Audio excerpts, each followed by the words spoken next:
नमस्कार। रुचिरा भाग 1 के अंतर्गत दशमः त्वम असि इस पाठ के शब्दार्थ इस प्रकार हैं। पहला शब्द दिया गया है इदानीम, जिसका अर्थ होता है अब। अगला शब्द एकदा दिया गया है, जिसका अर्थ होता है एक बार।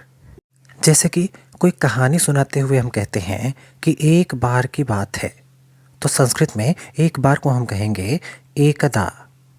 स्नानाय का अर्थ है नहाने के लिए। जैसा कि पाठ में बताया गया है कि कुछ बच्चे नहाने के लिए नदी पर गए। निर्मलम का अर्थ है साफ और शीतलम का अर्थ है ठंडा।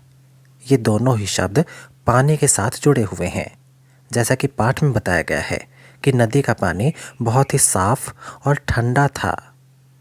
अगला शब्द तीर्थवा दिया गया है, जिसका अर्थ है तैर कर। बच्चों ने तैर कर नदी पार की। नायकः का अर्थ है नेता।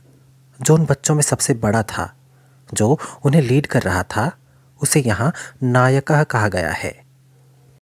चिरम अर्थात देर तक। बच्चे काफी देर तक नदी में स्नान करते रहे। उत्तीर्णः इसका अर्थ है पार कर लिया, जो कि नदी से संबंधित है। सभी बच्चों ने नदी को पार कर लिया। आगे बढ़ते हैं। तदा, जिसका अर्थ है तब। अगणयत, जो कि भूतकाल से संबंधित है, इसका अर्थ है गिना। स्नात्वा का अर्थ है नहाकर। इसके बाद है अपरः, जिसका अर्थ है दूसरा। अगला शब्द पुनः दिया गया है। पुनः का अर्थ है फिर या दोबारा। आसन अर्थात थे या थीं। ध्यान दें, आसन एक बहुवचन संबंधित शब्द है। अगला शब्द नद्याम, जिसमें सप्तमी विभक्ति अधिकरण कारक का प्रयोग है। नद्याम का अर्थ होगा नदी में। अगले शब्दार्थों की ओर बढ़ते हैं। तूष्णीम का अर्थ है मौन या चुप, जिसे इंग्लिश में हम साइलेंट कहते हैं।